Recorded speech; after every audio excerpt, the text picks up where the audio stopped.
नमस्कार दोस्तों, स्वागत है आपका न्यू उत्कर्ष यूट्यूब चैनल में। आज मैं फिर एक नया टॉपिक आपके सामने लेकर के आया हूँ, जिसके बारे में आज हम देखने वाले हैं। जो पाषाण काल का मैं डिवीजन बताऊंगा और पाषाण काल के पूरा पाषाण काल के बारे में इस वीडियो में देखेंगे। नेक्स्ट वीडियो जो मेरा होगा वो मध्य पाषाण काल के बारे में होगा, तो आप लोग उसको देखिएगा। आइए देखते हैं आज के वीडियो में क्या है खास। तो आज मैं लेकर के आया हूँ, ये मेरा प्राचीन इतिहास से संबंधित दूसरा चैप्टर है। इससे पहले मैंने एक वीडियो इस पर बना चुका हूँ, आप लोग उसको देखिए। एशियंट हिस्ट्री की श्रृंखला में ये काफ़ी इंपॉर्टेंट वीडियो रहने वाला है। इससे पहले मैंने अब देखे तो जियोलॉजिकल टाइम स्केल के बारे में बताया था, मानव की उत्पत्ति के बारे में बताया था। उसके बाद हम ये दूसरा वीडियो लेकर के आए। तो आइए देखते हैं। इसमें हम देखेंगे, सबसे पहले बता दें, पाषाण काल का जो हम डिवीजन करते हैं 5 लाख से 6,000 वर्ष पूर्व करते हैं। लेकिन इसमें आप लोग वर्ष याद करने की बिल्कुल ज़रूरत नहीं है, क्योंकि जब आप इसको पढ़ेंगे मोटा मोटा याद कर लीजिएगा। कई कई किताबों में अलग अलग डाटा लिखा हुआ है, इसलिए मैं ये नहीं कहूँगा कि आप इसको याद कीजिए। हल्का सा दिमाग में रखिएगा, दिमाग हल्का सा कि यहाँ समझ लीजिए यहाँ तक है। बाकी आप इसको बहुत ज़्यादा याद करने के चक्कर मत पड़ेगा। जितनी किताबें पढ़ेंगे उतने डाटा मिलेंगे, और परीक्षाओं में इससे संबंधित कुछ खास इन सबसे डाटा वगैरह ज़्यादा सन को लेकर के नहीं आते हैं, इसलिए आप ध्यान दीजिएगा। इनको याद मत कीजिएगा, आप समझने के पर्पज से हल्का सा देख सकते हैं। तो पाषाण काल को हम 3 पार्ट में डिवाइड करेंगे। पहला है पूरा पाषाण काल, दूसरा है मध्य पाषाण काल और तीसरा है नव पाषाण काल। 3 पार्ट में डिवाइड करेंगे। सन बता दें 5 लाख से 10,000 वर्ष पूर्व, 10,000 से 8,000 वर्ष पूर्व और 8,000 से 6,000 वर्ष पूर्व। सन याद मत कीजिएगा, अलग अलग किताबों में अलग अलग डाटा दिया हुआ है। तो पूरा पाषाण काल, मध्य पाषाण काल और नव पाषाण काल की हम बात कर रहे हैं। तो इसको हम जब हम बात करेंगे पूरा पाषाण काल को, तो इसको भी हम 3 पार्ट में डिवाइड करेंगे। 3 पार्ट में इसको जब डिवाइड करेंगे तो इसमें हम देखेंगे निम्न पूरा पाषाण काल, मध्य पूरा पाषाण काल और उच्च पूरा पाषाण काल। 3 पार्ट में हमने इसको डिवाइड किया। निम्न पूरा पाषाण काल, मध्य पूरा पाषाण काल और उच्च पूरा पाषाण काल। इसको जब भी हम डिवाइड करते हैं, अब हम एक एक को थोड़ा पढ़ते हैं। निम्न पूरा पाषाण काल, मध्य पूरा पाषाण और उच्च को हम इसमें देखेंगे। तो आइए एक एक को देखते हैं।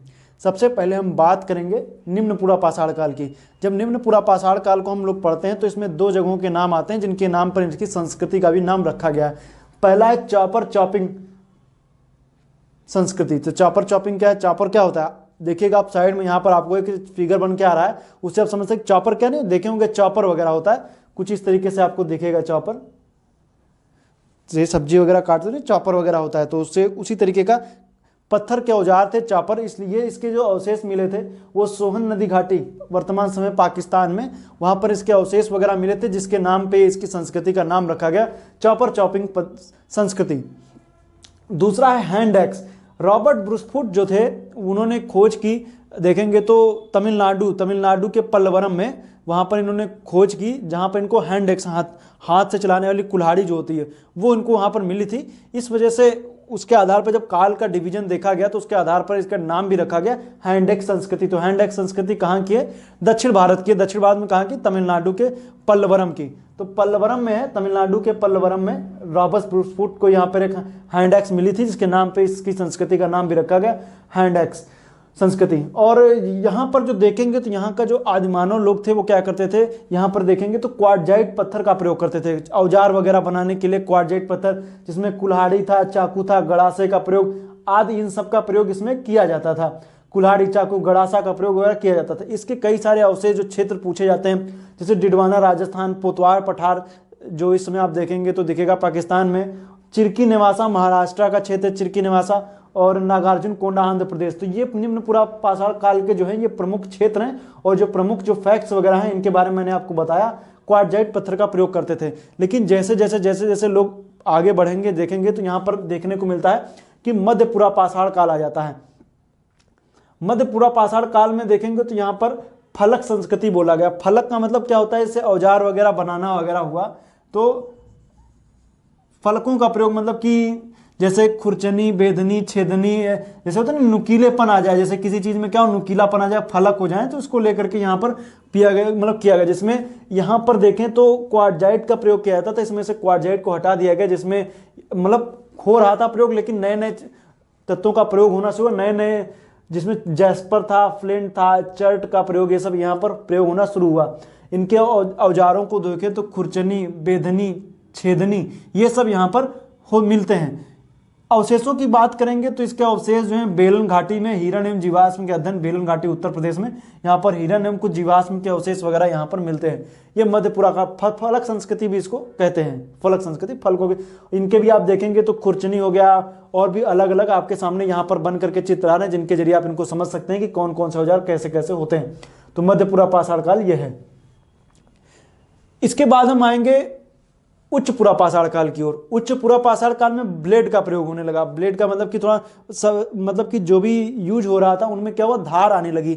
जो औजारों वगैरह में धार का प्रयोग ज्यादा होने लगा। आदमी छोटे बड़े औजारों का प्रयोग करना शुरू कर देता है। और इसमें देखेंगे तो इसमें सबसे महत्वपूर्ण ब्लेड का प्रयोग खुरचनी बेदनी वही थी, बाकी ब्लेड का प्रयोग होने लगा, इसलिए उसको ब्लेड संस्कृति भी कहते हैं।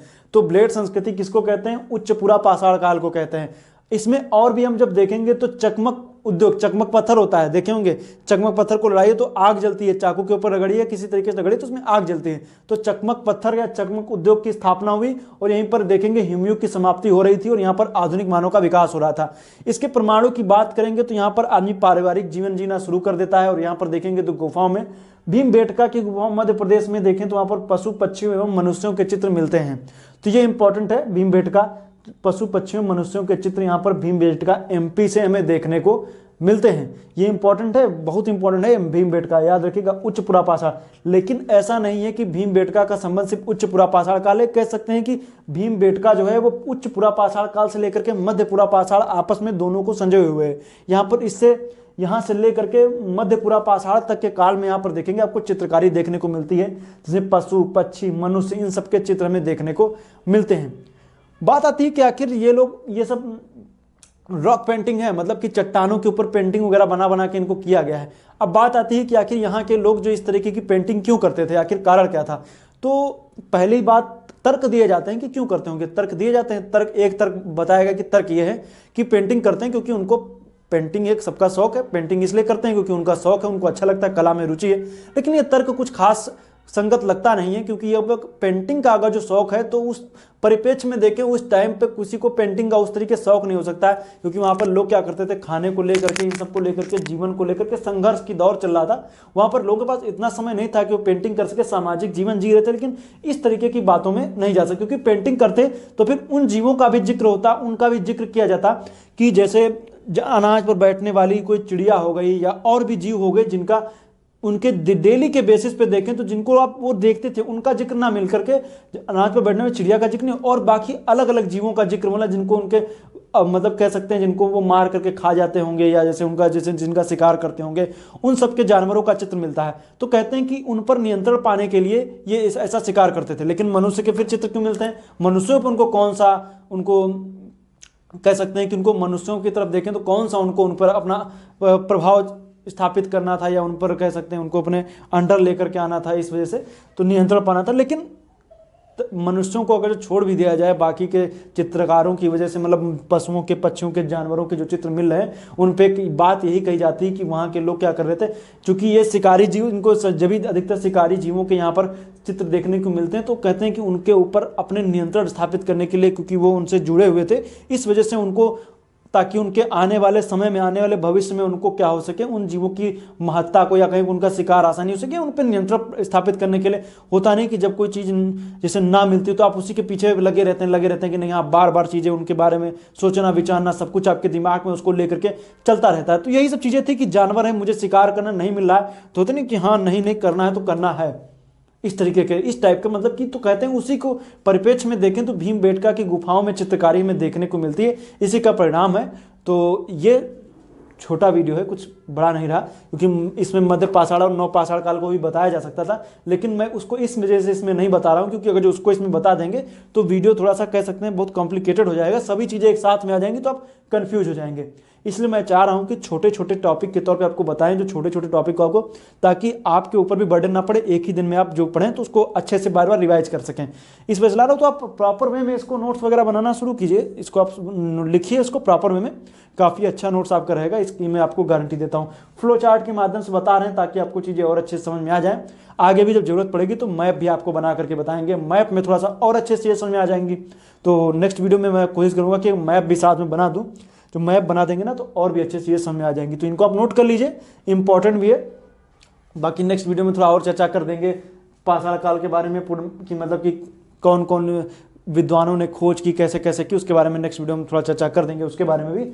तो इसको नोट कीजिए, निम्न मध्य पूरा। वैसे नॉर्मल वे में आप देखें तो किताबों वगैरह में ये कहीं नॉर्मल वे में जो लोग पढ़ाते हैं उनको देखेगा, ये सब टॉपिक हल्के हल्के बता करके छोड़ देते हैं, बहुत ज़्यादा डीप में कोई जाता नहीं है, और खास वैसे परीक्षाओं में ज़्यादा प्रश्न पूछे भी नहीं जाते हैं, इसलिए लोगों की दिलचस्पी इसमें रहती नहीं है। लेकिन एक परीक्षा के सिलेबस में है, एशियंट हिस्ट्री में है, तो पढ़ना जरूरी भी है। कब परीक्षा में प्रश्न पूछ लिया जाए पता नहीं, इस वजह से जरूरी है कि इसको हर एक टॉपिक को मैं कवर करूं। इसी वजह से मैं लेकर गया हूं, कुछ स्पेशल बात नहीं है, नहीं तो मैं सीधे फिर आता एक ही वीडियो में पाषाण काल खत्म करके चला जाता। लेकिन इसीलिए बोल रहा हूं ताकि आपको भी अच्छे से समझ में आ जाए। नेक्स्ट वीडियो में इन दोनों पे बात करेंगे, मध्य और नौ को एक साथ लेकर के आएंगे, मध्य और नौ पाषाण काल को एक साथ बताएंगे, फिर सिंधु घाटी सभ्यता पर आएंगे। तो मिलेंगे नेक्स्ट वीडियो में, तब तक के लिए आपका बहुत बहुत धन्यवाद। वीडियो देखिए, मस्त रहिए, धन्यवाद।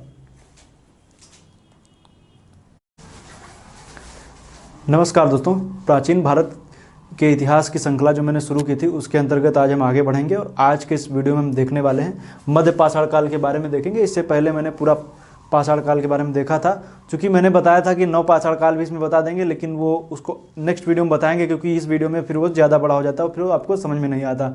इसलिए मैं आपके लिए लेकर के आया हूँ कि हम इस वीडियो में मध्य पाषाण काल, इसके बाद हम देखेंगे नौ पाषाण काल के बारे में देखेंगे। तो आइए देखते हैं इसमें क्या खासियत रही, उन सब की बात करेंगे, और कैसे कैसे प्रमुख देखिए इससे संबंधित परीक्षाओं में प्रश्न कैसे आते हैं संबंधित। देखिए मध्य पाषाण काल वगैरह से जो प्रश्न पूछे जाते हैं, मुख्य रूप से जो प्रश्न पूछे जाते हैं बस आते हैं स्थल के बारे में, कि कौन कौन से स्थल कहाँ कहाँ पर हैं। मुख्य रूप से यही प्रश्न परीक्षाओं में आते रहें।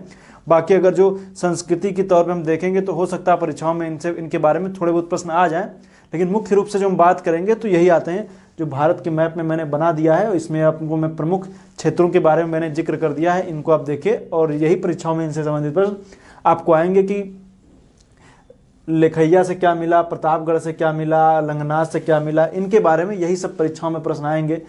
सरायनाहार, दमदमा और महदहा, इन सब कुछ क्षेत्रों का जिक्र होगा। तो आइए देखते हैं, एक एक को लेकर के चलते हैं। सबसे पहले शुरुआत करते हैं, हम मध्य पाषाण काल की बात करेंगे। तो इसकी जो ड्यूरेशन है वो 1000 से 8000 ईसा पूर्व है।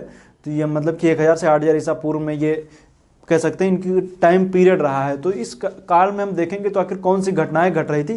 तो इस काल में हम जब देखते हैं तो देखने को ये मिलता है कि हिमयुग जो था वो खत्म हो रहा था। हिमयुग के खत्म होने से क्या हो रहा था कि हिमयुग खत्म होगा तो सीधी बात है टेम्परेचर बढ़ेगा। टेम्परेचर जब बढ़ेगा तो टेम्परेचर बढ़ने से क्या होगा कि जलवायु में थोड़ा बहुत कह सकते हैं परिवर्तन देखने को मिला, और जलवायु में कह सकते हैं स्थायित्व आने लगा, और इसमें इसकी वजह से कई सारे जीवों का विकास हुआ।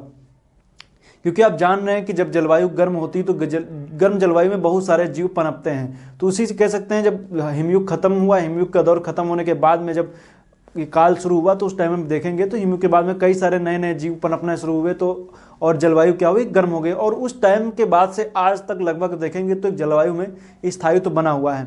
उदाहरण के रूप में अगर जो आप समझें कि आखिर कैसे नए नए जीवों का विकास हुआ, तो गर्मी के टाइम के दिनों को याद कीजिए और देखिए। अगर जो आप मान लीजिए 1 लीटर दूध ले लीजिए, दूध वाले से 1 लीटर दूध ले लीजिए, उसको रख दीजिए, उसको बॉईल ना कीजिए, तो 1 घंटे के मतलब कि पूरा दिन अगर जो रखा रहेगा बॉईल नहीं किया दूध बेकार हो जाता है। लेकिन ठंडियों के टाइम पे चल जाता है। खाना वगैरह ले लीजिए, बेकार हो जाता है। मतलब कह सकते हैं कि जब गर्मी में क्या होते हैं कि जो बैक्टीरिया वगैरह, जीवाणु वगैरह सब काफ़ी एक्टिव रहते हैं, सभी जीव लगभग क्या है एक्टिव रहते हैं। ठंडी में क्या होते हैं, सुसुप्तावस्था में चले जाते हैं। तो नए नए जीवों का विकास हुआ, जलवायु में स्थिरता आई, नए जीवों का विकास हुआ। ये तो बात हो गई कि जो हम बाहरी वातावरण की जो मैं बात कर रहा हूँ कि ये चीज़ें हो रही थी, नए जीवों का विकास हो रहा था, हिमयुग का दौर खत्म हो रहा था। लेकिन मानव के साथ क्या हो रहा था, उसके चेंजेस क्या थे, तो जब उसमें हम देखेंगे तो जो CL कार्लाइल है, इन्होंने सबसे पहले देखेंगे तो ये जो आप देखेंगे मिर्ज़ापुर के पास में इन्होंने कुछ कह सकते हैं औजारों की खोज की। तो उसी के नाम पे आप इन्होंने क्या किया कि मतलब कि इन्होंने मध्य पाषाण काल इन्होंने बताया। इसमें क्या था कि आखिर जो यहाँ के जो लोग थे, इससे पहले जो पूरा पाषाण काल मैंने देखा था उसमें कई सारे औजारों के प्रयोग थे कि वो सब लोग कौन कौन से औजार, मतलब औजारों के लिए पत्थरों का प्रयोग करते थे। खैर वो सब पत्थर वगैरह इनमें भी प्रयोग हो रहे थे, लेकिन कुछ नई नई चीज़ें इसमें जुड़ गई थी। तो नई नई चीज़ें क्या जुड़ी थी उसमें देखेंगे तो वैसे क्वार्टजाइट है, जेस्पर है, स्फटिक है, कार्नेलियन है, आदि पत्थरों का प्रयोग होने लगा। औजारों की जो कह सकते हैं जो औजार थे वो अपेक्षाकृत छोटे होने लगे। तो औजार जो अपेक्षाकृत छोटे होने लगे, तो क्यों छोटे होने लगे वो भी मैं भी चर्चा करूँगा। औजार अपेक्षाकृत छोटे होने लगे और फेंकने वाले औजारों का प्रयोग होने लगा। पहले क्या था कि औजार बड़े होते थे, लेकिन अब क्या हुआ, धीरे धीरे जैसे समय बदला तो औजार छोटे होने लगे। औजार छोटे होने लगे, औजार छोटे जब होने लगे, और उनमें भी देखेंगे तो एक नई चीज़ आती है कि हड्डी के औजारों का भी यहाँ पर प्रयोग हमें देखने को कहीं कहीं मिलता है। हड्डी के औजार वगैरह भी देखने को मिलते हैं। तो ये जो इस तरह मैंने बताया कि हिमयुग की समाप्ति हुई, तापमान में बढ़ती हुई जलवायु में स्थिरता आ गई और नए जीवों का विकास हुआ। उन नए जीवों के विकास के लिए यहाँ पर फेंकने वाले औजारों का प्रयोग होना शुरू हो गया।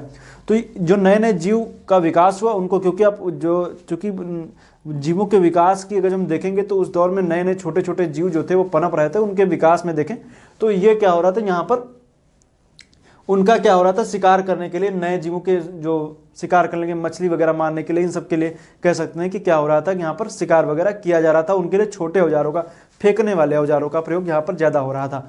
तो फेंकने वाले औजार जैसे देखेंगे तो आपको त्रिभुजाकार के, आप देखेंगे स्क्रीन पर आपको यहाँ पर दिख जाएगा, तो मैंने बताया है वहाँ पर त्रिभुजाकार तरीके के औजार वगैरह हो गए, तो इन सब का प्रयोग हो, इस तरीके के मतलब कि अधिक कोनों वाले औजारों का यहाँ पर प्रयोग होना शुरू हुआ। फेंकने पर वो किसी भी तरीके से वार कर सकते थे। इन सब का यहाँ पर प्रयोग देखने को मिलता है। तो ये तो वही बातें जो मैंने बताई आपको, तो इसको याद रखेगा। नए जीवों के विकास के लिए और उन्हीं का शिकार करने के उद्देश्य से यहाँ पर छोटे औजारों का प्रयोग होना शुरू हुआ। और कुछ पत्थर जैसे स्फटिक हो गया, कार्नेलियन हो गया, आदि पत्थरों का प्रयोग भी धीरे धीरे बढ़ता चला गया। तो इसको समझिएगा। बाकी यहाँ पर हमें आग के प्रयोग के भी साक्ष्य मिलता है, अभी हम जिक्र करेंगे कि आखिर किन रूपों में आग के प्रयोग के साक्ष्य में देखने को मिलेंगे, तो आइए उनको समझेंगे। ये हो गई बातें। अब आते हैं थोड़ा सा प्रमुख जो यहाँ पर जो अवशेष वगैरह पाए जाएंगे उनकी हम चर्चा करेंगे, मतलब प्रमुख जो साक्ष्य हैं कहाँ कहाँ से कैसे कैसे मिले हैं। तो आप लोग इसको क्या कीजिए, भारत का मैप बना लीजिए, भारत के मैप बना लीजिए, और भारत के मैप बना करके उसमें जो भी मैं चीज़ें बता रहा हूँ उनको आप मैप में नोट कर लेंगे, थोड़ा आसानी हो जाएगी इस पढ़ने में। क्योंकि जब आप मैप से पढ़ते हैं तो वो चीज़ें आपके दिमाग में छप जाती हैं। जैसे मैंने राजस्थान का जिक्र किया या मैं उत्तर प्रदेश का जिक्र किया, तो आप जैसे राजस्थान पढ़ेंगे तो आपके ठीक आपके सामने आ जाए कि हाँ राजस्थान ये है, तो आपको पता है कि हाँ मैंने यहाँ पर ये चीज़ लिखी थी। लेकिन डायरेक्ट राजस्थान लिख करके कर लोगे तो उतना आपको याद नहीं रहेगा। इसलिए मैप बनाइए, मैप में जगहों को डिनोट कीजिए, उससे आपको थोड़ा पढ़ने में आसानी होगी। तो आइए देखते हैं। सबसे पहले हम बात करेंगे यूपी में। तो यूपी का जो जिला है प्रतापगढ़, प्रतापगढ़ में क्या हुए, अवशेष पाए गए। 3 जगहों पे उनके प्रमुख अवशेष मिलते हैं। तो उसमें कौन से, सराय नाहर है, दमदमा है और महदहा है। 3 क्षेत्र मिले। बाकी का जो विंध्याचल पर्वत श्रेणी, यहाँ पर विंध्य श्रेणी में यहाँ पर भी देखेंगे, तो यहाँ पर मिर्जापुर के पास में भी देखेंगे, तो यहाँ पर अवशेष मिले लेखैया में। अब यहाँ पे क्या क्या मिले, आइए उनको थोड़ा सा समझ लेते हैं, फिर हम अन्य जगहों की हम चर्चा करेंगे। तो आइए देखते हैं। सबसे पहले हम देखेंगे सराय नाहर में, तो यहाँ पर 37 नर कंकाल एक साथ देखने को मिलते हैं। 37 नर कंकाल कहाँ पर, सराय नाहर में मिलते हैं। और इसमें हम देखेंगे तो एक साथ 4 मानव कंकाल जो है यहीं पर देखने को हमें मिलते हैं। एक साथ 4 मानव कंकालों को एक साथ में 1 1 3 4 करके एक साथ में क्या कर दिया गया, इनको यहीं पर एक साथ दफन कर दिया गया। तो एक साथ नर कंकाल मतलब यहाँ मानव के कंकाल में सराय नाहर में देखने को मिलते हैं। याद रखिएगा, सबसे पुराने मध्य पाषाणकालीन क्षेत्रों में से, मतलब जगहों में से एक है सराय नाहर। फिर हम बात करेंगे मैदहा की। मैदहा में देखेंगे तो युगल समाधान है, मतलब कि स्त्री और पुरुष दोनों के समाधान साथ में देखने को मिलते हैं। तो ये चीज़ याद रखेगा। इनमें भी कह सकते हैं, हड्डियों के भी कह सकते हैं। यहाँ पे मतलब कि आग के प्रयोग के साथ यहाँ पे चूल्हों के रूप में मिलता है। चूल्हे वगैरह यहाँ पे जलाते रहे होंगे या ऐसा उनको यूज करते रहे होंगे, तो इसलिए यहाँ पर साक्ष्य यहाँ पर भी मिलते हैं। और युगल समाधान के साक्ष्य मिले। हड्डी के उपकरण एवं आभूषण भी यहीं पर देखने को मिलते हैं मैदहा में। हड्डी के उपकरण एवं आभूषण मैदान में। दमदमा की बात करेंगे तो 41 मानव समाधान एक साथ मिलते हैं। 41 समाधान एक साथ का मतलब क्या है कि अलग अलग जगहों पर टोटल 41 समाधान में देखने को मिलते हैं। तो कैसे कैसे इसमें देखेंगे, एक जगह पे 5 युग्म समाधान है एक साथ, मतलब कि 5 युग्म है, मतलब कि जैसे एक कब्र में 2 लोग, फिर दूसरे कब्र में 2 लोग, मतलब एक साथ 5 युग्म समाधान है। तो इस तरीके से अंदर ही अंदर, मतलब कि साथ साथ में 2-2 लोगों को एक साथ 5 युग्म समाधान है। उसके बाद 3 मानव कंकाल हैं, तो लेखैया से 3 मानव कंकाल मिलते हैं। याद रखिएगा, इसी में ही 5 युग्म समाधान, 3 मानव कंकाल, शेष में 1-1, मतलब टोटल क्या हो गया, 41 हो गया। समझ गए ना, 41 मानव समाधान है, इसमें से 5 युग्म समाधान, 3 मानव कंकाल अलग से, शेष में 1-1। ठीक है, बाकी जितने बचे 41 में अपने हिसाब से जोड़ लीजिएगा। लेखैया में जब हम देखेंगे तो लेखैया में जब हम देखेंगे तो लेखैया में मिलता है। लेखैया है मिर्जापुर में, देखें तो ये क्षेत्र है लेखैया में।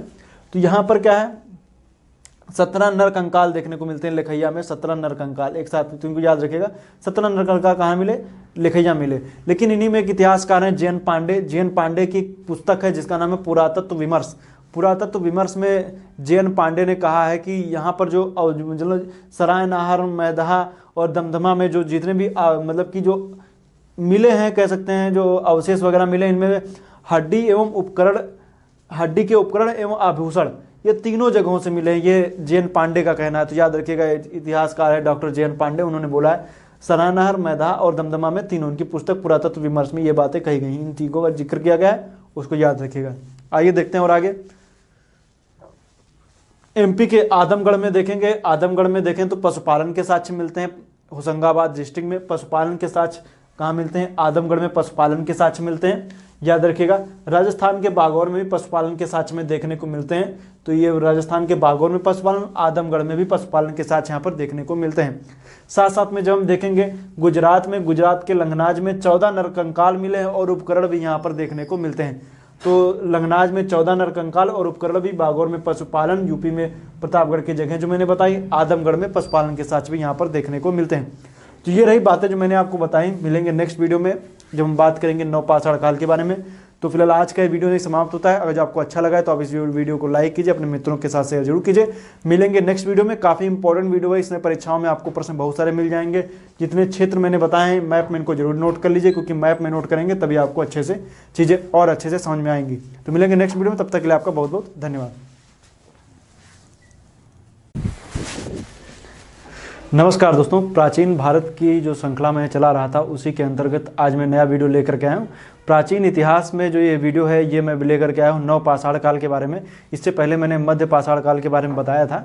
तो आइए देखते हैं आज के इस वीडियो में बात करेंगे। इससे इधर मैंने काफ़ी अच्छा एक फिगर भी बना रखा है, डायग्राम में भारत का मैप है, जिसको आप लोग देखिए। इसमें प्रमुख जो जगहें हैं उनका मैंने इसमें जिक्र किया है, बाकी की जो थ्योरी है उसको कुछ चीज़ों को मैंने इधर नोट भी किया है। प्रमुख जो क्षेत्र हैं उनको आप मैप में नोट कर लीजिएगा, उनकी जो प्रमुख विशेषताएं होंगी उनको मैंने थोड़ा सा यहाँ पर नोट कर दिया है ताकि आपको समझने में थोड़ा और आसानी हो जाए। मैंने इस वीडियो में इन चीज़ों को इसलिए यहाँ पर लिख दिया है पहले से, ताकि आपको वीडियो तो कह सकते हैं ज़्यादा लंबा ना जाए और आप समझने में जल्दी उसको समझ भी सकें। चीज़ें लिखी हुई हैं, आप लोग इनको देख करके नोट भी कर लीजिएगा, स्क्रीनशॉट चाहें तो ले सकते हैं। वैसे मैं जो चीज़ें बता रहा हूँ उनको समझिए, समझेंगे तो और अच्छे से समझ में आएगा। आइए देखते हैं आज का जो नवपाषाण काल का जो वीडियो है इसमें ये देखते हैं। इस वीडियो में हम बात करेंगे, सबसे पहले देखेंगे कि आखिर मध्य पाषाण काल और नवपाषाण काल में अंतर क्या था और ये युग को नाम किसने दिया, क्रांति किसने बोला, इन सब बातों का जिक्र करेंगे। तो नवपाषाण काल या नियोलिथिक एज है। नियोलिथिक दरअसल देखेंगे तो ये एक आप देखेंगे नियोलिथिक एक लैटिन भाषा का शब्द है और ये जो शब्द बना है नियोस और लिथोस से बना है। नियोस का मतलब नया और लिथोस का मतलब है पत्थर। नियोलिथोस मतलब नियोलिथिक एज, जिसका शब्द का जो सबसे पहले नियोलिथिक एज जो है, इसका जो नियोलिथिक शब्द जो सबसे पहले प्रयोग किया था वो किया था जॉर्ज लुबॉक ने 1865 में। इस शब्द का सबसे पहले प्रयोग किया था, किसने किया था? जॉर्ज लुबॉक ने। लेकिन आगे चल करके जब हम मध्य पाषाण काल और नवपाषाण काल में देखते हैं तो यह काफ़ी ज़्यादा हमें अंतर देखने को मिलता है। यहाँ पर जो मनुष्य है वो पशुपालन के साथ साथ में कृषि करने लगा है, स्थायी बस्तियां बना चुका है और औजारों में भी तीखापन आ चुका है। इन सबको देखते हुए जो गार्डन चाइल्ड हैं उन्होंने नवपाषाण काल को नवपाषाण क्रांति की संज्ञा दी। गार्डन चाइल्ड ने, इसको समझिएगा, गार्डन चाइल्ड ने क्या बोला? नवपाषाण क्रांति। और जो नियोलिथिक एज जो है, नियोलिथिक शब्द या नवपाषाण काल शब्द का सबसे पहले प्रयोग जॉर्ज लुबॉक ने किया था, 1865 में किया था, याद रखिएगा 1865 में। अब आइए बात करेंगे विशेषताओं की। तो आखिर जो ये काल रहा इसमें क्या विशेषताएं रही हैं तो उनको हम देखेंगे। इस काल में देखने को मिलता है कि कृषि के साक्ष्य मिलते हैं, जिसमें से हम देखेंगे गेहूं है, जौ है, चावल है, कपास के भी मिल जाते हैं। तो इन सब के यहाँ पर साक्ष्य देखने को मिलते हैं। पॉलिशदार औजारों का प्रयोग है। तो पॉलिशदार औजारों का प्रयोग क्या है? मतलब कि जैसे मान लीजिए जैसे कोई पत्थर है, ये कोई पत्थर हो गया, ये कोई पत्थर है, उबड़ खाबड़ पत्थर है, इसको क्या कर दिया गया? इसको काट करके इसको क्या किया? चिकना बना दिया गया, बिल्कुल पॉलिश करके इसको ऐसा चिकना बना दिया गया। तो इसमें जो उबड़ खाबड़पन था इसको हटा करके एक जब चिकना पत्थर बना दिया गया तो इसको बोला गया पॉलिशदार औजार जो थे। इनको जो चिकनाया जाता है इसको बोलते थे पैकिंग। तो पैकिंग कर करके इसको क्या किया? चिकनाया गया। इसके ऊपर फिर जो जानवरों की चमड़ी वगैरह भी लगा करके इसको रगड़ करके बहुत ही कह सकते हैं बिल्कुल शार्प बना दिया जाता था इसको। तो औजारों में तीखापन भी आ गया था, नुकीलापन आ गया था, ये सब आप समझ सकते हैं। और औजार जो थे पॉलिशदार थे, इसको याद रखेगा। और जो पॉलिश करते थे उसको पैकिंग बोलते थे, याद रखेगा। सिंचाई व्यवस्था की, क्योंकि जान रहे कृषि है तो सिंचाई व्यवस्था की भी हल्की सी शुरुआत आपको देखने को मिलेगी। हड्डी से बने उपकरणों का प्रयोग होने लगा, हड्डी से बने उपकरणों का प्रयोग होने लगा, जानवरों की सींगों का प्रयोग होने लगा, इन सब का भी प्रयोग यहाँ पर हमें देखने को मिलता है। उपकरण चूंकि पत्थर के थे, आप जब देखेंगे तो जब भारत में देखते हैं तो हमें देखने को मिलता है, इसको हम दो पार्ट में डिवाइड कर सकते हैं, एक उत्तर भारत के क्षेत्र, एक दक्षिण भारत के क्षेत्र। मैक्सिमम जो क्षेत्र में देखने को मिलते हैं पहाड़ी क्षेत्रों में देखने को मिलते हैं, क्योंकि वहां पर पत्थरों की बहुतायत मात्रा थी। लेकिन जब हम गंगा घाटी का जब हम जिक्र करते हैं, गंगा घाटी में जब हम देखते हैं तो वहां पर हमें कई सारे क्षेत्र देखने को मिलते हैं, लेकिन गंगा घाटी में आपको वहां पर कोई पत्थर वगैरह कुछ खास देखने को मिलेगा नहीं। गंगा घाटी में आपको पत्थर कहाँ मिलेंगे? तो लेकिन यहाँ पर जब नहीं पत्थरों का जब यहाँ पर अभाव देखने को मिला, वहां पर हड्डियों का प्रयोग किया जाने लगा, सींगों का प्रयोग होने लगा जानवरों की, तो ये सब हमें देखने को मिलता है। लेकिन जो दक्षिण भारत का जो क्षेत्र है, दक्षिण भारत में जब हम देखेंगे तो यहाँ पर जो पाई जाती हैं, मतलब कि जो यहाँ पर नवपाषाणकालीन जो बस्तियां मिली हैं या कहीं नवपाषाणकालीन जो अवशेष प्राप्त हुए हैं, उनमें हमें देखने को मिलता है कि पत्थरों की बहुतायत मात्रा है। बहुतायत मात्रा का उपयोग इसलिए है क्योंकि ये दक्षिण भारत में आपको पर्वतों की, मतलब कह सकते हैं पत्थर आपको बड़े आसानी से यहाँ पर देखने को मिल जाएंगे दक्षिण भारत में। उत्तर भारत में भी दिखेंगे, पहाड़ी क्षेत्रों में आपको देखने को मिलेंगे, लेकिन जो गंगा घाटी में आपको नॉर्मल में पत्थर उतने नहीं मिलेंगे। तो यहाँ पर ऐसा नहीं कि पत्थर मिले नहीं है, पत्थरों के साथ साथ यहाँ पर ऐसा नहीं, मिर्जापुर के क्षेत्रों में यहाँ पर पत्थर वाले औजार भी देखने को मिलते हैं। तो ये था, हड्डी के उपकरणों का प्रयोग होने लगा, मृद भांडों का विकास हुआ। अब मृद भांड क्या है? मृद भांड कह सकते हैं कि जो रखने का जो सामान होता था, जिसमें कोई चीज रख सकते तो उसको मृद भांड कहते हैं। जैसे मान लीजिए आपने गेहूं की उपज की, तो गांव में गया में देखिए गेहूं वगैरह जैसे ज्यादा जब एक क्वांटिटी होती है उसको फिर कहीं रखा जाता है। आप घर पे भी देखे होंगे गेहूं वगैरह या कोई भी चीज स्टोर करने के लिए डब्बे होते हैं, उनमें रखा जाता है। तो उसी तरीके से देखेंगे तो कुछ इस तरीके का आप देख लीजिएगा, घड़े के नुमा के जहाँ पे मृदभांड भी देखने को मिलेंगे। तो ये क्या मृदभांड, इसमें सामान वगैरह रखा जाता था। ये क्या, इसमें सामान गेहूं रख दीजिए, चावल रख दीजिए, कुछ भी रख दीजिए, तो मृदभांड। मृदभांडों के ऊपर कारीगरी भी देखने को मिलती है। कारीगरी का मतलब यहाँ पर आप देख सकते हैं, इन पे कई सारे चित्रांकन भी यहाँ पर देखने को मिलेगा, ये सब चीजें मिलते हैं। स्थायी निवास है, तो स्थायी निवास जो मैंने बताया, तो आखिर स्थायी निवास क्योंकि कृषि कर रहे हैं आप, जब कृषि करेंगे तो एक जगह रहकर करेंगे, क्योंकि आपकी जो ड्यूरेशन है, आप कृषि कोई बीज वगैरह बोएंगे तो उसमें एक लंबी प्रक्रिया के तहत 5 महीने, 6 महीने, 7 महीने, जब तक वो फसल तैयार ना हो जाए, आपको वहीं पर रुक करके उसका इंतजार करना पड़ेगा। तो पहले का जो मानव था, कह सकते हैं चलवासी था, एक जगह रुके अपना चलते रहते थे, जो यायावर जिंदगी बिता रहे थे, यहाँ हैं कल और गए, कहीं और गए, यहाँ शिकार के जाते रहते थे। लेकिन जब कृषि करने लगे, तो कृषि जब करेंगे तो आपको एक जगह स्थायित्व रहना पड़ेगा, वहां पर आप रुकेंगे तो अपना घर वगैरह बनाएंगे, झोपड़ी वगैरह बनाएंगे, रहने के लिए कुछ करेंगे। तो इन सब चीजों का भी यहाँ पर देखने को मिलता है कि स्थायी निवास यहाँ पर मिले, क्योंकि कृषि कर रहे थे, कृषि के लिए आपको रुकना जरूरी है। पशुपालन के साक्ष्य मिले, गाय, बैल, सुअर, बकरी, कुत्ता आदि के भी साक्ष्य यहाँ पर देखने को मिलते हैं। तो जो गाय, सुअर, बैल, बकरी, कुत्ता आदि के साक्ष्य मिले। पशुपालन क्योंकि स्थायी निवास कर रहे हैं, मतलब स्थायी रह रहे हैं, तो पशुपालन वगैरह भी थोड़ा बहुत कर रहे हैं, तो इन सब चीज़ों को भी हमें देखने को मिलता है। पशुपालन के भी साक्ष्य वगैरह ये सब मिलेंगे। कई जगहों पर आप देखेंगे, अभी मैं बात करूंगा जब बुरझोम की, तो यहाँ पर एक कह सकते हैं कि मालिक के साथ कुत्ते के भी कह सकते हैं कंकाल मिले, मतलब कि कुत्ते के भी कंकाल यहाँ पर देखने को मिलेंगे मानव के साथ में। बुरझोम जम्मू कश्मीर में भी बात करेंगे उसकी भी। तो ये भी, तो ऐसा लगता है कि यहाँ पर पहले ऐसी परंपरा थी कि जब कोई मालिक, मतलब किसी जानवर का जब मालिक मर जाता था, तो उसके भी जो जानवर वगैरह थे उनको भी वहीं पर दफना दिया जाता था। तो ये भी चीज़ें मिलेंगी, तो भी हम आगे जिक्र करेंगे। तो ये सब चीज़ें हो गई जो मैंने बताया, इनको याद रखिएगा। कृषि के साक्ष्य थे और पॉलिशदार औजारों का प्रयोग। इससे पहले मध्य पाषाण काल में देखेंगे तो पॉलिशदार औजार नहीं थे, औजार वगैरह थे, लेकिन जो भी औजार वगैरह यूज हो रहे थे उनमें ये क्या हो रहा था, उनमें पॉलिश करके और महीन कर दिया गया। तो क्योंकि माइक्रोलिथिक छोटे औजार उसमें भी थे, लेकिन इसमें क्या हो गया, छोटे औजार इसमें भी हैं, लेकिन यहाँ पर औजार थोड़े से क्या हो गए हैं, औजारों का तीखापन उसमें आ गया है। इसको याद रखिएगा। स्थलों की बात करेंगे तो स्थल में अब हम चर्चा करेंगे, लेकिन उससे पहले थोड़ा मैप में आना चाह रहे हैं कि मैप में थोड़ा सा देख लें कि आखिर क्या क्या चीज़ें खास हैं। तो मैप में जब हम देखेंगे तो हमें, चूंकि मैंने इसको 2 पार्ट में डिवाइड कर, 3 पार्ट में कर लेते हैं और सुविधा की दृष्टि से, एक उत्तर भारत में, एक दक्षिण भारत में, एक पूर्वोत्तर में। पूर्वोत्तर में आसाम के क्षेत्रों में देखने को मिलेगा, उत्तर भारत में देखें तो जम्मू कश्मीर वगैरह, यूपी और बिहार में, दक्षिण भारत में आंध्र प्रदेश और कर्नाटका के क्षेत्रों में, बाकी एक क्षेत्र बिहार पाकिस्तान में भी है जिसको हम मेहरगढ़ के नाम से जानते हैं। आइए देखते हैं मेहरगढ़। मेहरगढ़ को याद रखिएगा, ये पाकिस्तान में है, वर्तमान समय में पाकिस्तान बलूचिस्तान के पास में। आप देखेंगे यहाँ पर कृषि के साक्ष्य वगैरह भी कौन कौन से साक्ष्य मिलते हैं उनको मैं देखने। प्राचीनतम स्थल गेहूं, जौ की खेती, कच्ची ईंटों के आयताकार मकान, यहाँ से कहाँ मिलते हैं, मेहरगढ़ से मिलते हैं। ये कह सकते हैं यहाँ पर खेती वगैरह काफ़ी ज़्यादा की जाती थी, अनाज की टोकरी के नाम से मशहूर भी था। यहाँ पर कह सकते हैं ये काफ़ी ज़्यादा फर्टाइल एरिया था मेहरगढ़। तो यहाँ से याद रखिएगा, ये प्राचीनतम स्थल है गेहूं का खेती के प्राचीनतम साक्ष्यों में से, कि भारत में विश्व का भी है। जौ की खेती भी यहाँ की जाती थी। कच्ची ईंटों के आयताकार मकान मिले हैं, कच्ची ईंटों का भी आयताकार मकान कहाँ से मिले? मेहरगढ़ से मिले हैं। दूसरा हम देखेंगे बुर्ज होम। बुर्ज होम जो है वो जम्मू कश्मीर में देखेंगे, श्रीनगर वर्तमान समय देखेंगे पुलवामा के पास में पड़ता है ये बुर्ज होम।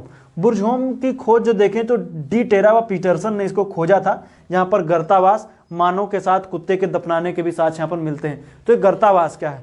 गर्तावास क्या है कि मानव क्या करता था, कि आदमी क्या करता था कि जमीन के अंदर गड्ढे वगैरह खोद करके, जैसे मान लीजिए ये कोई जमीन है, मतलब कोई क्षेत्र, इसमें गड्ढे वगैरह खोद करके अंदर रहते थे। गर्तावास के यहाँ पर साक्ष्य वगैरह मिले। यहाँ पर इनमें नीचे गड्ढे वगैरह खोद करके अंदर रहते। तो यहाँ पर देखें तो ऐसा नहीं झोपड़ी नुमा यहाँ पर चीज़ों का प्रयोग हो रहा था, लेकिन फिर भी इनमें अंदर जाने के लिए भी आप देखेंगे तो यहाँ पर सीढ़ी वगैरह का भी जिक्र यहाँ पर देखने को मिलता है, अंदर जाने के लिए भी।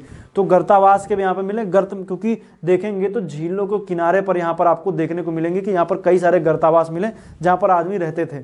इसको समझिएगा। बाकी आप इसका एक डायग्राम अब यहाँ पर आप देख सकते हैं कि अभी आपकी स्क्रीन के ऊपर आ रहा होगा, उसको आप देखिएगा।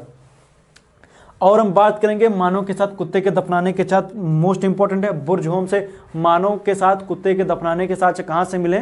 तो बुर्ज होम से मिले, याद रखिएगा। बुर्ज होम की खोज डी टेरा व पीटरसन ने, मैंने लिखा हुआ है डी टेरा व पीटरसन ने। फिर एक गुफकराल है। गुफकराल का मतलब ये कुम्हार की गुफा। तो गुफकराल में देखेंगे तो यहाँ पर भी देखेंगे तो गर्तावास मिला और हड्डी के ऊपर, ये भी जम्मू कश्मीर में ही है गुफकराल। यहाँ से मिले हैं गर्तावास और हड्डी के ऊपर, कहाँ से? गुफकराल में, जम्मू कश्मीर में।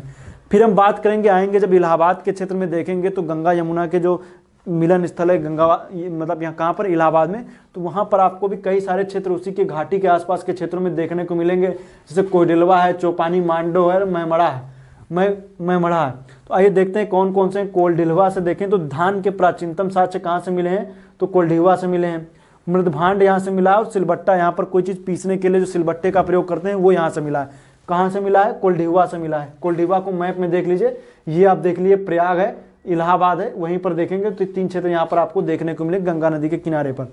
इन सबको देखने से पता चलता है कि सभ्यता का, जहाँ पर आप विश्व में भी कहीं भी सभ्यताओं को जब आप देखेंगे तो नदियों के किनारे थोड़ा ज़्यादा देखने को मिलती है, ताकि पानी की पूर्ति हो सके। कोल्डिवा के बाद देखेंगे चौपानी मांडो है। चौपानी मांडो में मृदभांड मिले। मृदभांड मैंने बताया ना, बर्तन, ऐसे बर्तन जिसमें आप सामान वगैरह को रख सकते हैं, उनको मृदभांड कहते हैं। इसको याद रखिएगा। मधुमक्खी के छत्ते के जैसी झोपड़ियां भी कहाँ से मिली? तो चौपानी मांडो से मिली हैं। इसको याद रखिएगा। चौपानी मांडो से मृदभांड और मधुमक्खी के छत्ते की जैसी झोपड़ियां कहाँ से मिली? चौपानी मांडो से मिली। अब बात करेंगे मैमड़ा से। मैमड़ा को देखें तो यहाँ पर गोलाकार झोपड़ियाँ मिली, मतलब गोलाकार में झोपड़ियाँ यहाँ पर मिली हैं। तो गोलाकार में झोपड़ियाँ यहाँ पर मिली हैं। और जौ की खेती के साथ, और पशु बाड़ा, पशु बाड़ा मतलब गाय का बाड़ा वगैरह जहाँ पर गायों को बांधा जाए, उनके साक्ष्य भी यहाँ पर हमें देखने को मिलते हैं मैमड़ा से। तो मैमड़ा से क्या मिला? मतलब गौशाला या कहें पशु बाड़ा, जौ की खेती, झोपड़ियाँ, गोलाकार झोपड़ियाँ मैमड़ा से मिली। अब आइए थोड़ा सा और हम देखते हैं, जब हम दक्षिण भारत की तरफ आते हैं तो यहाँ पर हमें देखने को मिलता है, जैसे आंध्र प्रदेश में उतनूर है, कोई मतलब नहीं, याद करने की जरूरत है नहीं। लेकिन जब हम कर्नाटक में आएंगे तो यहाँ पर संगनकल्लू, पिकलीहल, ब्रह्मगिरी, मास्की, कोडक्कल, इतनी जगह हैं। याद रखिएगा कि है कहाँ पर? कर्नाटक में। इनका संबंध जो है वो नवपाषाण कालीन सभ्यता से है। इनमें जब हम देखेंगे तो संगनकल्लू को देखेंगे जहाँ पर राख का टीला मिला और पशु बाड़ा मिला है। राख का टीला और पशु बाड़ा कहाँ से मिलता है? तो राख का टीला और पशु बाड़ा मिलता है, वो हम देखेंगे तो संगनकल्लू से मिलता है। तो राख का टीला मोस्ट इंपॉर्टेंट, परीक्षाओं में इससे प्रश्न पूछे जाते रहे हैं, तो इसको आप याद रखिएगा। राख का टीला यहाँ पर मिला है और पशु बाड़ा। लेकिन अब बात करेंगे कि आखिर पशु बाड़ा, राख का टीला आया कहाँ से? इसको समझते हैं थोड़ा सा, आपको थोड़ा सा और आसानी हो जाएगी समझने में। इसको हम समझाने की कोशिश आपको करते हैं। तो आइए देखते हैं राख का टीला और पशु बाड़ा। दरअसल जब संगनकल्लू या दक्षिण भारत में जब देखेंगे तो यहाँ पर हमें देखने को मिलता है, जैसे मान लीजिए ये कोई क्षेत्र है, इसकी क्षेत्र है, तो यहाँ पर मान लीजिए क्या है? कोई एक पशु बाड़ा। ये क्या है? पशु बाड़ा है। ये कोई पशु बाड़ा है।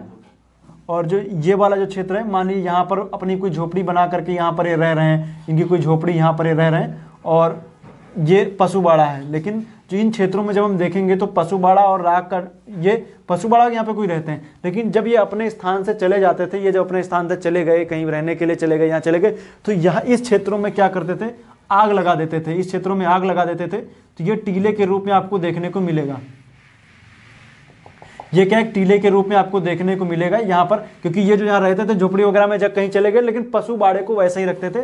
पशु बाड़े में इसमें ये बाड़ा वगैरह क्या होता है, सरकंडों का प्रयोग होता है। सरकंडो देखे होंगे जिसको कुश बोलते हैं, गाँव वगैरह में देखें कुश मिलेगा, देखें बड़ी धारदार रहता है। सरकंडो वगैरह का प्रयोग करते थे बाड़ा वगैरह बनाने के लिए। तो इसमें क्या होता था, सरकंडों से बाड़ा वगैरह, और ये अपना घर वगैरह भी बनाते थे, सरकंडों का प्रयोग करते थे। तो उनसे अंत में जाते थे तो आग लगा देते थे। आग लगाने की वजह से यहाँ पर क्या है, राख का टीला यहाँ पर पशु बाड़ा देखने को मिला। पिकली हल में भी यही कहानी है, राख के ढेर एवं निवास स्थल, यहाँ पर निवास स्थल और राख के ढेर वगैरह ये सब पिकली हल में भी। ब्रह्मगिरी, मास्किर, कोडक्कल में जो मैंने बताया वो ये वही बिल्कुल सेम है, इनको आप याद रखिएगा, कर्नाटक में याद है। और जब हम पूर्वोत्तर में देखते हैं तो दो जगह देखने को मिलती है आसाम में, एक है सारूतारू और दाऊजली। सारूतारू में आदिम कुल्हाड़ियाँ व मृदभांड मिले। आधुनिक कुल्हाड़ियाँ मतलब कि आदिम कुल्हाड़ियाँ मतलब पुराने में कुल्हाड़ियाँ वगैरह, आप जाने कुल्हाड़ी जो होती कुछ इस तरीके की दिखेगी। मान लीजिए ये हो गया, और कुल्हाड़ी नहीं होती जिसे आप देखे होंगे, तो कुल्हाड़ी वगैरह यहाँ पर मिली है। और कुल्हाड़ी के साथ साथ में देखेंगे तो मृदभांड भी मिले हैं। दाऊजली में क्या, कृषि व पशुपालन के साक्ष्य मिले हैं। दाऊजली में पशुपालन व कृषि के भी साक्ष्य दाऊजली में मिले हैं, इनको याद रखिएगा। तो ये सब रही कहानी जो मैंने आपको बताई, समझिएगा इसको अच्छे से। एक सीरीज वाइज हम इसको आपको विस्तृत रूप में बताने की कोशिश कर रहे हैं। इस वीडियो के लिए कई जगहों से मैटर इकट्ठा किया गया, नेट का भी सहारा लिया गया, किताबों का भी सहारा लिया गया, ताकि आपको परीक्षाओं संबंधित सभी प्रश्न आपके एग्जाम में फंस सके और आप उनको अच्छे से कर सकें। एक लिखित तौर पर भी चीज़ों को आप समझा सकते हैं। मौर्य कालीन मतलब कि कह सकते हैं नवपाषाण कालीन जो सभ्यता थी उनकी विशेषताओं पर प्रकाश डालिए, तो आप फटाफट प्रकाश डाल सकते हैं। तो समझ गए होंगे आप। बाकी अब पूछ रहा जाए जैसे नवपाषाण कालीन जो प्रमुख स्थलों के बारे में, किन्हीं 4 स्थलों के बारे में बताइए, तो आप क्या बताएंगे? इनके मैंने बताया, इनको बता लिए। या ऑब्जेक्टिव टाइप प्रश्नों में भी आपके सामने प्रश्न आ सकते हैं। बुरझोम, मेहरगढ़, गुफकराल है, इन पूछ लिए कि गुफकराल कहाँ है या मेहरगढ़ कहाँ है, किस टाइम पीरियड मतलब किस काल का है, तो नवपाषाण कालीन है। इनको आप समझ सकते हैं, मैंने बताया। खैर इसमें और भी है, जब हम बात करेंगे, जब एशियन हिस्ट्री में जब हम बात करेंगे, जब विश्व भूगोल बताएंगे तो उसके अंतर्गत भी आपको बताएंगे। जो विश्व में बात होगी, जिक्र होगा कायरो का, जिक्र होगा मिस्र का, मतलब हर एक जगह जॉर्डन वगैरह का सबका जिक्र करेंगे। और वैश्विक स्तर पर जो पूरा मतलब नवपाषाण कालीन स्थल है उनका मैं जिक्र वैश्विक स्तर पर आपको करके मैं बताऊंगा।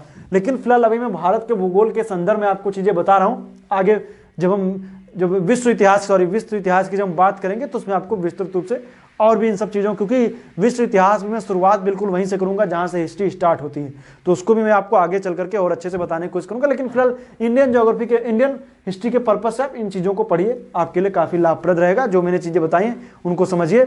मैंने बीच बीच में मैं यहाँ पर डायग्राम वगैरह भी लगा देता हूँ ताकि आपको समझने में और अच्छी आसानी हो जाए। औजार वगैरह हैं, आप इनको नेट पर भी सर्च कर लीजिएगा, बाकी आपकी स्क्रीन के ऊपर आते रहते हैं, इनको आप देखिए। मिलेंगे नेक्स्ट वीडियो में, तब तक के लिए आपका बहुत बहुत धन्यवाद। नेक्स्ट वीडियो जो मेरी होगी वो मैं लेकर के आऊँगा ताम्रपाषाण काल का जिक्र करेंगे। बस उसके तुरंत बाद मैं आऊँगा, बात करेंगे सिंधु घाटी सभ्यता की। उसमें करीब 2 से 3 वीडियो लगेंगे सिंधु घाटी सभ्यता पूरी तरीके से खत्म करने में। तो मिलेंगे नेक्स्ट वीडियो में, तब तक के लिए आपका बहुत बहुत धन्यवाद। श्रृंखला कंटिन्यू चलती रहेगी, आप भी कंटिन्यू देखते रहिए। धन्यवाद। नमस्कार दोस्तों, स्वागत है आप सभी का न्यू उत्कर्ष साइंस यूट्यूब चैनल में। आज का जो मेरा वीडियो है वो मैं लेकर के आया हूँ ताम्रपाषाण कालीन सभ्यता के बारे में। ताम्रपाषाण काल के बारे में जिक्र करेंगे, संस्कृतियों के बारे में देखेंगे और भारत के मैप पर हम समझने की कोशिश करेंगे कि आखिर जैसे ताम्रपाषाण कालीन जो संस्कृति है वो कहाँ कहाँ पर फैली है, तो उसके बारे में आपको बताएंगे। तो आइए देखते हैं। चूँकि मैं बता दूँ जो ये संस्कृति है वो नवपाषाण काल के बाद में संस्कृति आई है, और इसमें हम जब देखेंगे तो इसका जो टाइम पीरियड देखने को ये कई 2000 से 1000 BC के आसपास का टाइम ड्यूरेशन है। और ये सभ्यता है वो हड़प्पा कालीन सभ्यता के समकक्ष भी है, और उसके बाद तक ये सभ्यता चलती रहती। खैर चूँकि मैं इस टॉपिक को इसलिए पढ़ रहा हूँ, पहले खैर इसको मैं चाहता तो बाद में बता सकता था सिंधु घाटी सभ्यता के बाद, लेकिन चूँकि एक क्रम वाइज में चल रहा हूँ, क्योंकि आप जान रहे हैं कि जो सिंधु घाटी सभ्यता है वो कांस्य युगीन सभ्यता है, लेकिन ये जो सभ्यता है वो कौन से ताम्रपाषाण काल की मैं बात करूँ। तो आइए देखते हैं, इसकी बात करेंगे। तो ये ताम्रपाषाण काल है, यही इसको कैल्कोलिथिक एज भी के नाम से भी जानते हैं, तो कैल्कोलिथिक एज या कॉपर एज के नाम से इसको हम जानते हैं। तो आखिर ये कौन कौन से भारत के संदर्भ में हम देखेंगे तो क्या क्या कैसे कैसे डिवीजन किया जाएगा, और इसमें परीक्षा की दृष्टि से इंपॉर्टेंट कौन कौन से ऐसे क्षेत्र हैं जिनसे आपके परीक्षा में प्रश्न पूछे जा सकते हैं कि आखिर ये संस्कृति कहाँ कहाँ पर कोई क्षेत्र दे दिया जाएगा, कभी नाम पूछ लिया जाएगा किस राज्य में स्थित है, या कभी पूछ लिया जाएगा कि यहाँ से क्या मिला।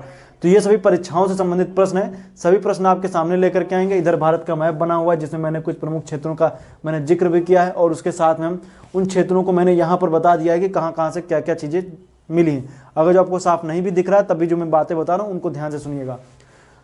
आइए बात करते हैं ताम्रपाषाण काल। ताम्रपाषाण काल की बात करेंगे तो नवपाषाण काल के बाद ये धातु का प्रयोग, इसमें जो तांबे का प्रयोग हुआ इसलिए इसको बोला गया कैल्कोलिथिक एज या ताम्रपाषाण काल बोलते हैं। इसमें ताम्र है मतलब तांबा, और पाषाण मतलब पत्थर है, मतलब ऐसा काल जिसमें तांबे और पत्थर दोनों का प्रयोग हो रहा था, इसलिए इसको बोला गया ताम्रपाषाण काल के नाम से इसको हम जानते हैं। तो इस जो कि ये जो ताम्रपाषाण काल है, इसी संस्कृति को जब हम देखते हैं तो इसमें हमें देखने को मिलता है, भारत में जब इसको डिवीजन करेंगे तो करीब 4 पार्ट में इसको डिवीजन करते हैं। मुख्य रूप से 3 है लेकिन 4 पार्ट में इसको हम डिवीजन करके बता रहे हैं। तो आइए देखते हैं कौन कौन से। तो 4 पार्ट में देखेंगे तो एक तो मध्य प्रदेश है, दूसरा उत्तरी दक्कन या महाराष्ट्र का क्षेत्र, तीसरा राजस्थान, और चौथे नंबर पे पूर्वी क्षेत्र है। पूर्वी क्षेत्र का मतलब बंगाल का क्षेत्र, थोड़ा बहुत झारखंड और बिहार का क्षेत्र भी इसमें आ जाएगा। तो ये क्षेत्र हैं। अब आइए देखते हैं, इसमें जब हम देखेंगे तो मध्य प्रदेश में देखेंगे तो मध्य प्रदेश की जो टाइम ड्यूरेशन हम देखेंगे तो जो मध्य प्रदेश है, ये मध्य प्रदेश आप देख रहे हैं, यहाँ पर हमें देखने को मिलता है कि यहाँ पर जो सबसे पहले यहाँ पर 2 संस्कृतियाँ पनपी। 2 संस्कृतियाँ कौन कौन सी थी? पहले थी कायथा संस्कृति। कायथा संस्कृति का जो टाइम पीरियड है वो 2200 से 2000 बीसी के बीच में, और ये ताम्रपाषाण काल में देखेंगे तो सबसे पुराना कह सकते हैं, पुरानी संस्कृति है जिसको हम बोलते हैं कायथा संस्कृति। तो इसको याद रखिएगा, टाइम ड्यूरेशन 2200 से 2000 बीसी के बीच में है, इसको याद रखिएगा।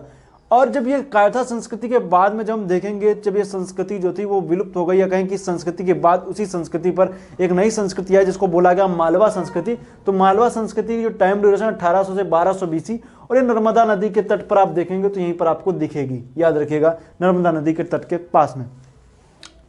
उत्तरी दक्कन की बात करेंगे तो उत्तरी दक्कन में हम देखते हैं महाराष्ट्र का क्षेत्र, ये वाला क्षेत्र आप देखेंगे महाराष्ट्र में, जैसे अहमदनगर हो गया, यहाँ पे नासिक हो गया, मतलब आज क्षेत्र बता दें तो गोदावरी के नदी के आसपास का क्षेत्र, उसकी सहायक नदियाँ जैसे प्रवरा नदी है, दायमाबाद उसके किनारे, तो उन सबका क्षेत्र जो था ये यहाँ पे फेमस था।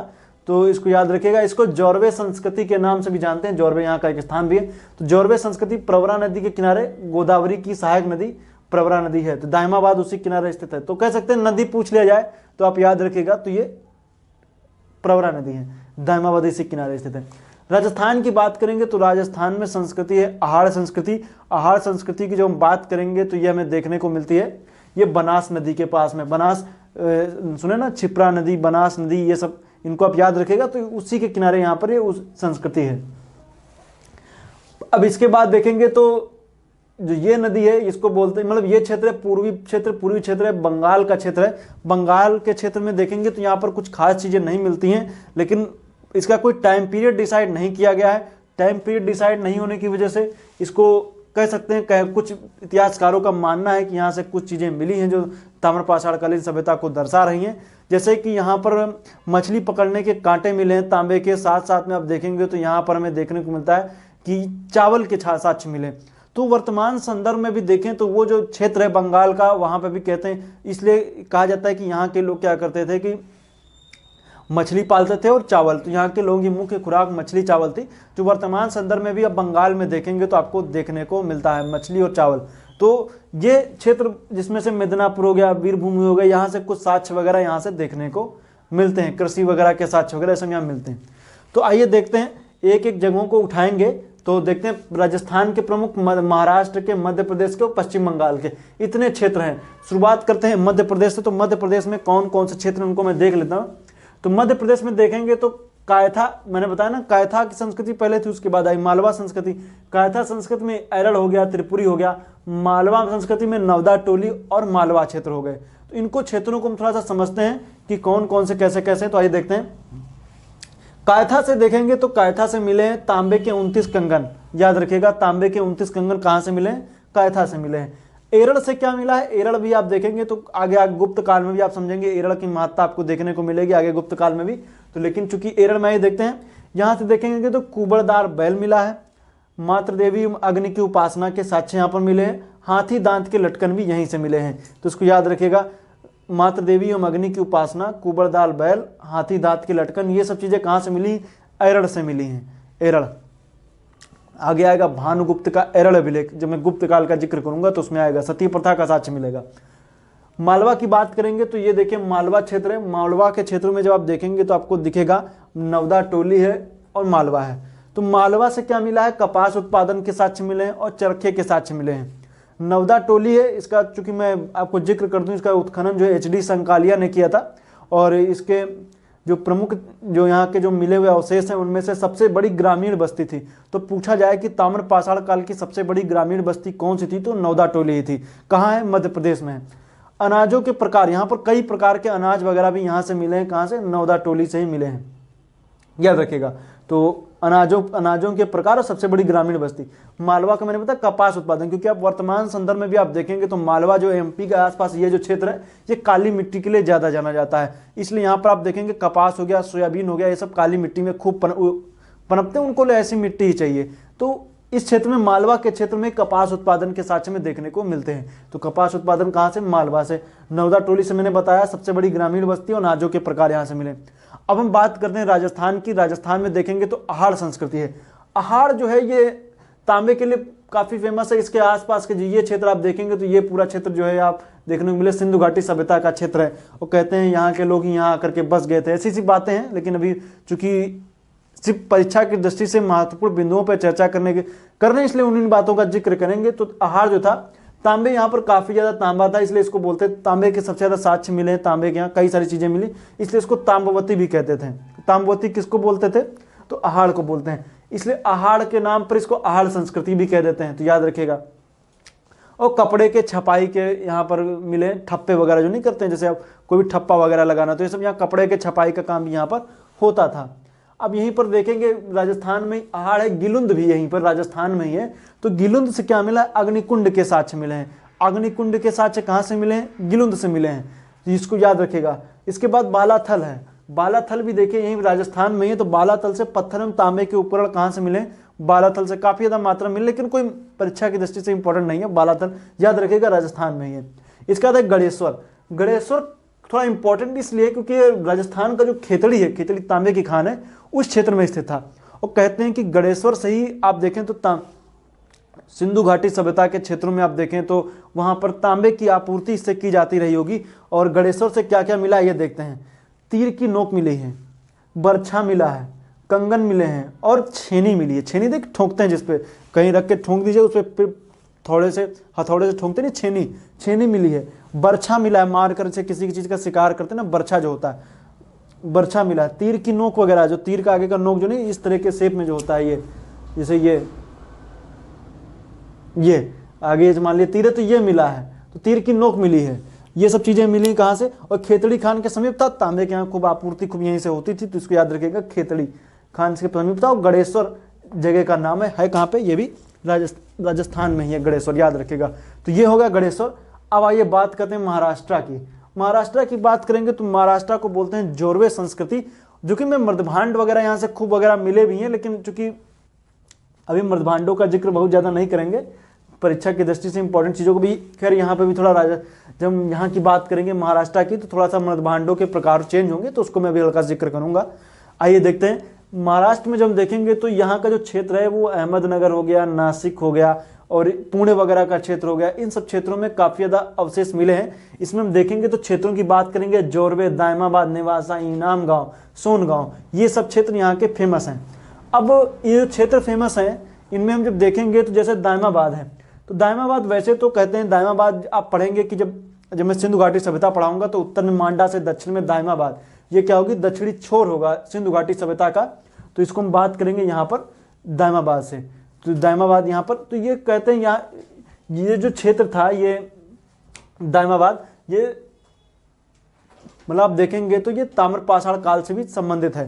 तो इससे कहाँ यहाँ क्या क्या मिला ये देखते हैं। ताम्रपाषाण काल से रथ मिले हैं, रथ चलाते मनुष्य मिले हैं, याद रखिएगा, रथ चलाते हुए मनुष्य, तांबे की सबसे बड़ी ताम्रपाषाण कालीन बस्ती मिली है। यहाँ पर सबसे बड़ी ताम्रपाषाण कालीन बस्ती मिली है कहाँ से, तो मिली दायमाबाद से। अगर जो ग्रामीण की बात करी जाएगी तो नवदा टेली हो जाएगी, नवदा टोली, याद रखिएगा। सांड मिला है, गैंडा मिला है, हाथी मिला है, कलश समाधान के साक्ष्य हैं। अब कलश समाधान क्या है, कलश समाधान मतलब कि यहाँ पर थोड़ा कह सकते हैं कि यहाँ के जो लोग थे, आप देखिए तो कलश समाधान, यहाँ के लोग जब मरने के बाद जब लोग मर जाते थे तो उनको क्या करते हैं, कलश में, जैसे होता नहीं कि अब कलश वगैरह कहीं नदी वगैरह में, पवित्र नदी स्थान पे क्या करते हैं, विसर्जित कर दिया था। लेकिन यहाँ पर ऐसा नहीं था, यहाँ पर क्या था कि जो कलश वगैरह मिले हैं वो घर के अंदर ही, मतलब फर्श के नीचे ही उनको क्या कर दिया जाता था, दफना दिया जाता था फर्श के नीचे ही। तो इसको याद रखिएगा, कहाँ पर, दाइमाबाद में। और चूंकि यहाँ पर जो समाधान, मतलब कह सकते हैं जो शव के साक्ष्य वगैरह मिले हैं, तो उनसे ये मिलता है कि जो जौरवे संस्कृति, जौरवे का हिस्सा है, तो जौरवे में जब हम देखेंगे तो यहाँ पर जो सिर वगैरह मिले, मतलब कि जो मिलता है, तो उत्तर से दक्षिण की ओर सिर, उत्तर की ओर दक्षिण की ओर जो है पैर रहते थे। तो ये समाधान वगैरह यहाँ पर आपको मतलब जो मिलेंगे, तो इस तरीके से शव को इस तरीके से रखा था, सिर उत्तर की ओर, पैर दक्षिण की ओर होते थे। तो इसको याद रखिएगा। तो कलश समाधान ये सब यहाँ पर मिले हैं, तो ये सब याद रखिएगा। निवासा में देखेंगे तो निवासा में कपास और पटसन के साक्ष्य मिले हैं। निवासा में कपास और पटसन के साक्ष्य, पटसन और कपास, जूट वगैरह पटसन, निवासा, ये देखिए सब यहीं पर हैं। इनाम गांव से वर्ग विभाजन के साक्ष्य मिले, कच्ची मिट्टी के घर मिले हैं, याद रखिएगा। कच्ची मिट्टी के घर और वर्ग विभाजन कहाँ से, इनाम गांव से मिले हैं। और बात करेंगे जौरवे से, तो 100 मैंने बताया था, उत्तर दक्षिण जौरवे संस्कृति, याद रखिएगा। तो और पश्चिम बंगाल के 2 क्षेत्र हैं, मिदनापुर, वीरभूमि। बाकी आप देखेंगे चिरांद वगैरह भी बिहार के ये भी हैं, लेकिन परीक्षा की दृष्टि से उतना इंपॉर्टेंट नहीं है। यूपी में देखेंगे तो कई साक्ष्य यहाँ यूपी में भी मिले, जैसे अतरंजी खेड़ा ले लीजिए, या जैसे सहारनपुर का क्षेत्र ले लीजिए, इन सब क्षेत्रों में, लेकिन कुछ खास इंपॉर्टेंट है नहीं, इसलिए मैं उन जगहों का जिक्र मैं नहीं कर रहा हूँ। आगे जैसे जैसे इतिहास बढ़ेगा उन जगहों की जब महत्ता आएगी तो उनका जिक्र भी आगे हम करेंगे, तो उनको हम आपको आगे बताएंगे। तो इसको समझिएगा, जो भी चीज़ें थी मैंने आपको बताया। जैसे आहाड़ पत्थरों के घर मिले, खास इंपॉर्टेंट चीज़ आहाड़, आहाड़ को क्या बोलते हैं, ताम्रवती बोलते हैं। गिलुन से अग्निकुंड के साक्ष्य मिले। गणेश्वर से देखेंगे तो खेतड़ी के पास था, तीर की नोक, बर्छा, कंगन, छेनी, ये सब मिला है। और इनकी ड्यूरेशन भी याद रखिएगा, जौरवे 1400 से 700, आहाड़ 2000 से 1400 BC, कायथा 2200 से 2000, मालवा 1800 से 1200। बहुत ज़्यादा इंपॉर्टेंट नहीं, याद करने की जरूरत है नहीं। अलग अलग परीक्षा, अलग अलग किताबों में अलग अलग आंकड़े दिए हुए हैं। हर इतिहासकार अपनी हिसाब से चीज़ों को एडजस्ट करने की कोशिश करते हैं, अलग अलग हिसाब से। तो ये बहुत ज़्यादा इंपॉर्टेंट मुझे लगता नहीं कि आप सनों वगैरह के याद रखें। कायथा देखिए इन सब में देखने को मिलता है 2200 से 2000, तो कायथा पुरानी, इसको याद रखें बस। बाकी क्या मुझे लगता नहीं कि और कुछ ज़्यादा इंपॉर्टेंट है। जौरवे थोड़ा नहीं है, 700 तक, 1400 से 700 जौरवे नई को भी याद रख लीजिएगा, तो इसको आप याद रखिएगा। बाकी आप जैसे इनाम गाँव, मैंने देखा एक प्रश्न पूछा गया था कि इनाम गाँव जो है वो किस राज्य में स्थित है, मतलब ताम्रपाषाण कालीन स्थल इनाम गांव किस राज्य में, वर्तमान में कहाँ पड़ेगा, तो ये कहाँ पड़ेगा, ये पड़ेगा महाराष्ट्र में। तो इनाम गांव इंपॉर्टेंट है, याद रखिएगा, पूछा गया इससे प्रश्न। दायमाबाद सिंधु घाटी सभ्यता में भी हम दायमाबाद का जिक्र करेंगे, वो भी इंपॉर्टेंट है। बाकी जैसे मैंने बताया कि गणेश्वर मैंने बता ही दिया। और इधर आप देखेंगे तो एरड़ कोलका से याद रखिएगा। और नौदा टोली तो मोस्ट इंपॉर्टेंट, नौदा टोली का उत्खनन किसने कराया, बहुत परीक्षाओं में पूछा जाता है नौदा टोली। तो ये सब चीज़ें रही। आगे मैं जब इतिहास जैसे जैसे आगे बढ़ेगा, ये तो हो गई बातें जो मैंने बताया आपको ताम्रपाषाण काल की भारत के संदर्भ में। आगे जब अभी तो फिलहाल हिस्ट्री, जब मेडुअल मतलब ये जो मैं हिस्ट्री चला रहा हूँ एशियंट हिस्ट्री, इसके आगे आने वाले चरणों में जब ये खत्म हो जाएगा एशियंट हिस्ट्री, तो मैं जिक्र करूंगा फिर से हिस्ट्री की। तो इसमें विश्व के जब इतिहास की बात करेंगे तो ताम्रपाषाण काल वैश्विक स्तर पर इनका विभाजन बताएंगे कि ताम्रपाषाण में वैश्विक स्तर पर कहाँ कहाँ चीज़ें मिली हैं, तो उनको आप समझिएगा और आपको अच्छा भी लगेगा।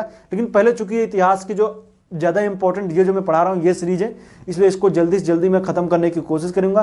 वीडियो आपके पास देख रहे हैं, निरंतर वीडियो आपके पास आ रहे हैं, आप लोग भी इसको अच्छे से कंटिन्यू पढ़ते रहिए, नोट्स वगैरह बनाते रहिए, क्योंकि ये काफ़ी इंपॉर्टेंट सेक्शन है। इससे आपको परीक्षाओं में बहुत सारे प्रश्न मिलने वाले हैं, इसलिए मैं इसको आपको देखिए बिल्कुल विस्तृत रूप से चीज़ों को जितना हो सकता था मैं बता रहा हूँ। और भी इसमें डीप घुसा जा सकता है ऐसे, लेकिन मुझे लगता नहीं कि आप फिर परीक्षा से इतर चले जाएंगे, इसलिए मैं चीज़ों को एक लहजे से और काफ़ी अच्छी तरीके से मैं आपको बता रहा हूँ। आप इनको नोट जरूर कर लीजिएगा और ये मैप जरूर बना लीजिए आप, खासकर इंपॉर्टेंट तौर पे जो भी मैं वीडियो बना रहा हूँ, ये मैप सबसे इंपॉर्टेंट चीज़ है। जगहों को नोट कीजिए, कभी भूलेगा नहीं, याद रखिएगा। तो मिलेंगे नेक्स्ट वीडियो में। नेक्स्ट वीडियो में बात करेंगे सिंधु घाटी सभ्यता का, मैं वीडियो लेकर के आऊँगा। और सिंधु घाटी सभ्यता के वीडियो में थोड़ा टाइम लगेगा, मतलब कि वीडियो आने में टाइम नहीं लगेगा, वीडियो के कई पार्ट में आना पड़ेगा, क्योंकि सिंधु घाटी सभ्यता एक वीडियो में नहीं समाप्त की जा सकती, काफ़ी बड़ा सेक्शन है और इसमें कई सारे क्षेत्र भी हैं और इनको पूरा विस्तृत रूप से बताने के लिए कम से कम 2 से 3 वीडियो चाहिए ही चाहिए, तब जाकर सिंधु घाटी सभ्यता खत्म होगी। सिंधु घाटी सभ्यता के बाद हम आपको बात करेंगे ऋग्वैदिक काल की, मतलब वैदिक काल की बात होगी। इन सब आर्यों का भारत में आगमन की बात मैं करूँगा। तो इन सब चीज़ों की सीरीज वाइज चलेंगे और जैसे जैसे इतिहास आगे बढ़ेगा वीडियो भी उसी तरीके से बढ़ती जाएगी, तो टेंशन मत लीजिए। वीडियो को पुनः एक बार देखने के लिए आपका बहुत बहुत धन्यवाद। आपका दिन शुभ रहे, धन्यवाद।